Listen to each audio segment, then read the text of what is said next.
गाजियाबाद की वसुंधरा इलाके में उस समय हड़कंप मच गई जब एक 3 मंजिला इमारत के टेरेस पर बनी अस्थायी स्ट्रक्चर में आग लग गई। आग लगने के बाद मौके पर लोगों का जमावड़ा लग गया और दमकल विभाग को सूचना दी गई। मौके पर पहुंची दमकल विभाग की 2 गाड़ियों ने कड़ी मशक्कत के बाद आग पर काबू पाया। पूरा मामला गाजियाबाद के वसुंधरा इलाके के 2C का है, जहाँ 3 मंजिला इमारत के टेरेस पर बने अस्थायी स्ट्रक्चर में आग लग गई। दमकल विभाग की 2 गाड़ियां मौके पर पहुंची और कड़ी मशक्कत के बाद आग पर काबू पाया। उन्होंने बताया कि बिल्डिंग के अंदर कोई फायर सेफ्टी इक्विपमेंट नहीं था, जिसके कारण आग लगातार फैल रही थी। आग को पूर्ण रूप से बुझा दिया गया है और आग लगने से कोई जनहानि नहीं हुई है। वसुंधरा सेक्टर 2C के 3 मंजिला भवन में आग लगी है, क्या है पूरा मामला? आज सुबह लगभग 10:56 पर फायर स्टेशन वैशाली पे सूचना प्राप्त हुई थी।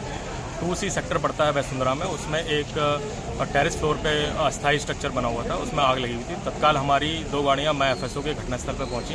मैं स्वयं भी घटनास्थल पर आया। यहाँ पे आके देखा तो एक रेजिडेंशियल बिल्डिंग में कमर्शियल एक्टिविटी हो रही थी, जिसमें नीचे ट्रेडिंग का काम होता था, उसका सेंटर्स बने हुए थे और ऊपर टेरेस पे अस्थायी स्ट्रक्चर में कुछ कबाड़ का सामान भरा हुआ था, जिसमें आग तेज़ी से फैल रही थी।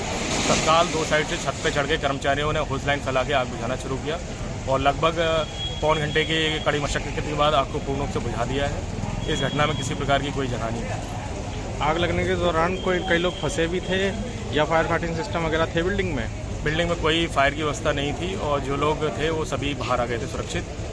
इस समय कोई फंसा हुआ नहीं था।